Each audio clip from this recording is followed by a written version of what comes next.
Salam jumpa saudara dan saudariku terkasih dimanapun berada.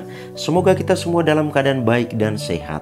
Dan semoga Tuhan yang Maha Baik selalu dan senantiasa menyertai kita.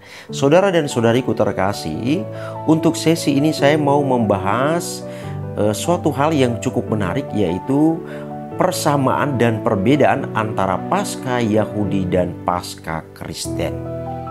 Sebuah perikop yang cukup menantang kita untuk memiliki rasa ingin tahu adalah kisah tentang Yesus pada umur 12 tahun pergi ke Yerusalem bersama dengan kedua orang tuanya merayakan Paskah. Sementara Paskah yang kita kenal dalam ajaran gereja kita itu berbeda. Maka mari kita telusuri untuk mengetahui Paskah apa sih sebenarnya.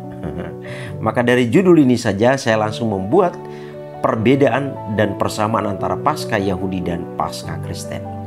Nah, pertama kita lihat soal persamaannya dulu, saudara-saudari. Baik Paskah Yahudi maupun Paskah Kristen, dua-duanya merayakan sebuah kemenangan. Jadi Paskah itu adalah sebuah kemenangan. Paskah artinya menang, merdeka, bebas. Itulah peristiwa Paskah. Sekarang soal merdeka, menang, dan bebas dalam konteks apa nanti kita akan lihat. Itulah nanti pada bagian perbedaannya. Pada prinsipnya baik Paskah Yahudi maupun Paskah Kristen dua-duanya merayakan peristiwa kemenangan atau kemerdekaan atau pembebasan. Saudara dan saudari, itu hal yang pertama soal persamaannya. Kita lihat hal yang kedua soal perbedaannya. Kita lihat yang pertama soal Paskah Yahudi. Paskah Yahudi adalah orang-orang Yahudi mengenangkan kembali peristiwa bebasnya mereka dari perbudakan bangsa Mesir.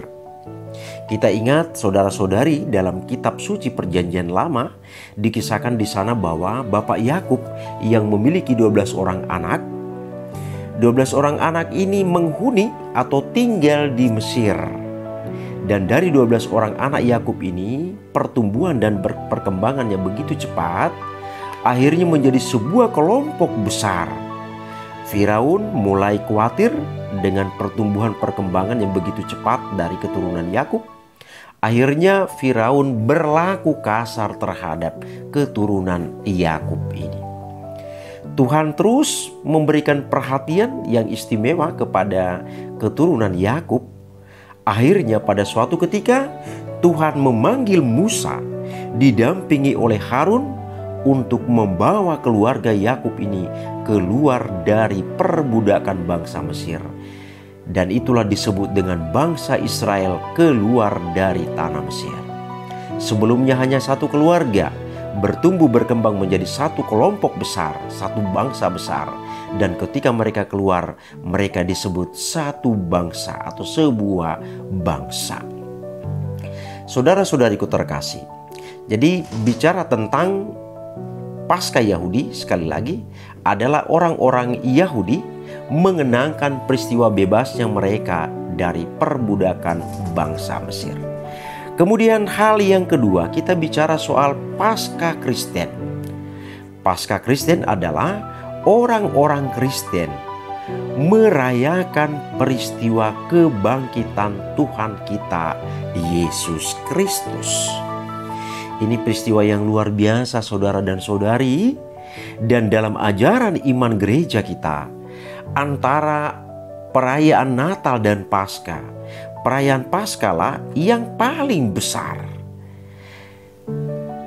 Umat Kristen tentunya di sini sering salah kaprah.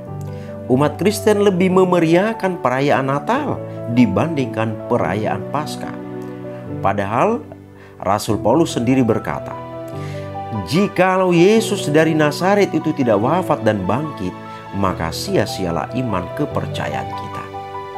Kita menjadi orang Kristen, kita menjadi pengikut Kristus bukan karena kelahirannya, tetapi karena peristiwa kebangkitannya dari alam maut.